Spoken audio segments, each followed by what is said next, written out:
Alors, quand un jeûneur arrive chez nous, il y a tout d'abord un entretien individuel qui dure à peu près 30-40 minutes sur toutes les questions qui, moi, m'intéressent, à savoir s'il y a des carences, s'il y a des addictions, s'il y a présence ou pas de parasites ou de candidats albicans, pour savoir s'il y a aussi une maladie grave ou moins grave, un terrain fragile. Et puis à l'issue de cet entretien, il y a une pesée où effectivement je vais récupérer quelques données. Alors ces données en elles-mêmes sont peu intéressantes, encore que il y a le poids, la masse hydrique, la masse musculaire, il y a également la masse adipeuse.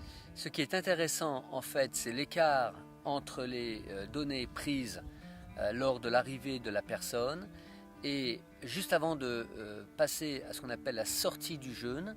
Je reprends les mesures et de manière toujours individuelle, avec la personne en face de moi, il y a interprétation de l'écart entre les mesures du premier jour et les mesures du dernier jour, savoir comment le corps, comment ça s'est passé dans le corps.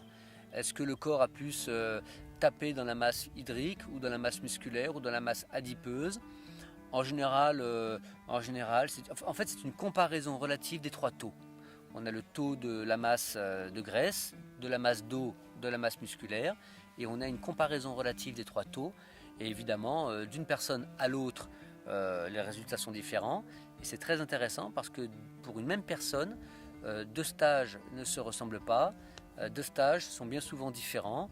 La première fois, par exemple, j'ai perdu plus de muscles et j'ai rien perdu en graisse, mais par contre j'ai fait plus de rétention d'eau. Et au contraire, sur le stage suivant, 6 mois plus tard ou un an plus tard, cette fois-ci j'ai gagné en muscle et j'ai perdu vraiment de la graisse et un peu d'eau, pourquoi pas. Voilà, évidemment on ne prend pas de graisse quand on est en jeûne, mais c'est une comparaison relative des trois taux qui est intéressante à interpréter.